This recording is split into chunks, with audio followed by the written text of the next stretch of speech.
தமிழக சட்டப்பேரவையின் ஆண்டு கூட்டத்தொடர் இன்று தொடங்கியது. இந்நிலையில் இந்த கூட்டத்தொடரிலிருந்து சபாநாயகர் உரை நிகழ்த்திய பிறகு தேசிய கீதம் பாடுவதற்கு முன்பாகவே ஆளுநர் ஆர்.என். ரவி சட்டசபையிலிருந்து வெளிநடப்பு செய்தார்.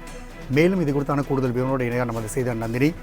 வணக்கம் நந்தினி. தற்பொழுது ஆளுநர் வெளியே சென்றதை தொடர்ந்து பாஜக சட்டமன்ற உறுப்பினர் நயினா நாகேந்திரன் செய்தியாளர்களை சந்திக்கும் பொழுது சபாநாயகர் அவை மரபை மீறியதாலேயே ஆளுநர் வெளியேறி சென்றார் என்ற ஒரு கருத்தினை தெரிவித்திருந்தார்.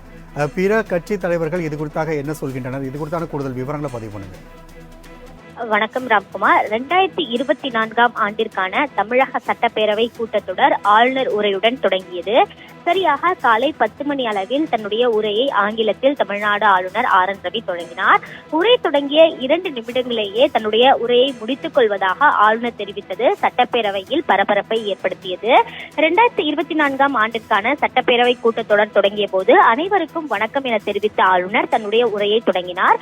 இந்த புத்தாண்டு கூடுதல் மகிழ்ச்சியையும் நல்வரவையும் கொண்டு வரட்டும் என கூறிய ஆளுநர் ஆர்.என். ரவி, பிணியின்மை செல்வம் விளைவு இன்பம் ஏமம் அணி என்ப நாட்டிற்கிவ்வைந்து என்ற குரலை வாசித்தார். தொடர்ந்து பேசுகையில், என்னுடைய தொடர் கோரிக்கை அறிவுரை என்னவென்றால், தேசிய கீதத்திற்கு மரியாதை செலுத்த வேண்டும் என்றும் நிகழ்ச்சி தொடங்கும் போதும் முடியும் போதும் தேசிய கீதம் இசைக்கப்பது புறக்கணிக்கப்பட்டுள்ளதாகவும் ஆளுநர் குற்றம் சாட்டினார். மேலும் தமிழ்நாடு அரசின் உரையில் பல பகுதிகளை தார்மீக அடிப்படையிலும் தன்னால் ஏற்க முடியாது என கூறிய ஆளுநர், வாழ்க பாரதம், வாழ்க தமிழ்நாடு, ஜெய்ஹிந்த், ஜெய் பாரத், நன்றி என கூறி தன்னுடைய உரையை முடித்துக் கொண்டார்.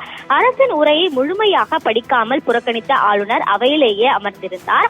அரசின் உரையை படிக்காமல் ஆளுநர் புறக்கணித்திருப்பது தமிழ்நாட்டின் வரலாற்றில் இதுவே முதல் முறை என்பதும் குறிப்பிடத்தக்கது. தொடர்ந்து ஆளுநரின் உரையை தமிழாக்கம் செய்து சபாநாயகர் அப்பாவு வாசித்தார். தொடர்ச்சியாக 52 நிமிடங்கள் தமிழாக்கம் செய்து சபாநாயகர் அப்பாவு வாசித்தார். காவிரியில் மேகதாது அணை கட்டுவதை தடுக்க அனைத்து முயற்சிகளையும் முன்னெடுப்போம் உள்ளிட்ட பல்வேறு முக்கிய அறிவிப்புகளும் இடம்பெற்றிருந்தது. அது மட்டுமல்லாமல் சபாநாயகர் உரை முடித்த பிறகு அவை முன்னவர் துரைமுருகன் தீர்மானத்தை கொண்டு வந்தார். அந்த தீர்மானத்தை பார்த்தோம் என்றால், அரசின் உரையில் இடம்பெற்றிருக்கக்கூடிய அந்த உரை மட்டுமே அவை குறிப்பில் இடம்பெற வேண்டும் எனவும் ஆளுநர் உரை இடம்பெற வேண்டாம் என்ற ஒரு தீர்மானம் கொண்டு வந்தார். இந்த தீர்மானமும் தற்போது சட்டப்பேரவையில் ஒருமனதாக நிறைவேற்றப்பட்டது. அந்த வகையில் பார்த்தோம் என்றால், அப்போது பேசிய சபாநாயகர் அப்பாவுவை பொறுத்தவரையில், உங்களுடைய மனதில் இருப்பதை நீங்கள் சொன்னீர்கள். ஆளுநர் முறைப்படி அழைக்கப்பட்டார். கொள்கை முரண்பாடுகள் இருந்தாலும் பண்போடு அவையை நடத்துவதுதான் மரபு என்ற அடிப்படையில் தான் தொடர்ச்சியாக அவையை நடத்தி வருகிறோம் எனவும் தெரிவித்தார். அது மட்டுமல்லாமல், இவ்வளவு பெரிய புயல் வெள்ளம் ஏற்பட்டிருக்கிறது, ஒரு பைசா கூட தரவில்லை என குறிப்பிட்ட சபாநாயகர், பல லட்சம் கோடி ரூபாய் PM கேர் ஃபண்டில் உள்ளதாகவும் இந்திய மக்களால் கணக்கிடப்படாத கணக்கு கேட்க முடியாத பணத்தில் இருந்தாவது ரூபாய் 50,000 கோடியை ஆளுநர் வாங்கி தந்தால் நன்றாக இருக்கும் என்ற ஒரு கோரிக்கையையும் முன்வைத்தார். அது மட்டுமல்லாமல், சாவர்கர் வழியில் வந்தவர்களுக்கும் கோட்சே வழியில் வந்தவர்களுக்கும் சற்றும் குறைந்தவர்கள் அல்ல தமிழ்நாட்டு மக்கள் எனவும் சபாநாயகர் அப்பாவு தெரிவித்தார். அப்போது தேசிய கீதம் இசைக்கப்படுவதற்கு முன்பே ஆளுநர் ஆர்.என். ரவி சட்டப்பேரவையிலிருந்து புறப்பட்டு வெளியில் சென்றார். இது சட்டப்பேரவையில் மிகுந்த பரபரப்பை ஏற்படுத்தியது.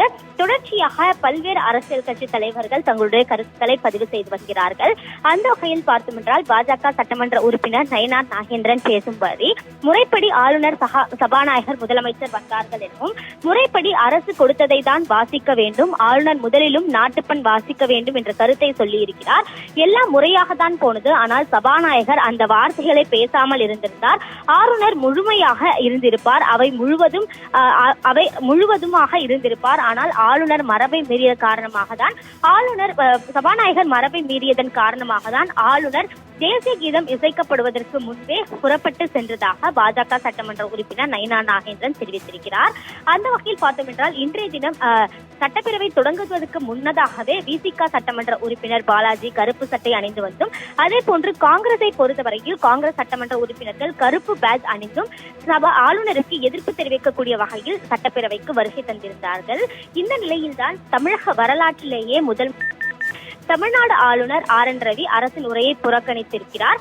இது தமிழ்நாடு வரலாற்றின் முதல் முறையாகவே இது பார்க்கப்படுகிறது. இந்த நிலையில்தான் அரசின் உரையை படிக்காமல் ஆளுநர் புறக்கணித்திருப்பது மிகவும் பரபரப்பை ஏற்படுத்தியிருக்கிறது. தொடர்ச்சியாக பல்வேறு அரசியல் கட்சி தலைவர்களும் தங்களுடைய கருத்துக்களை பதிவு செய்து வருகிறார்கள்.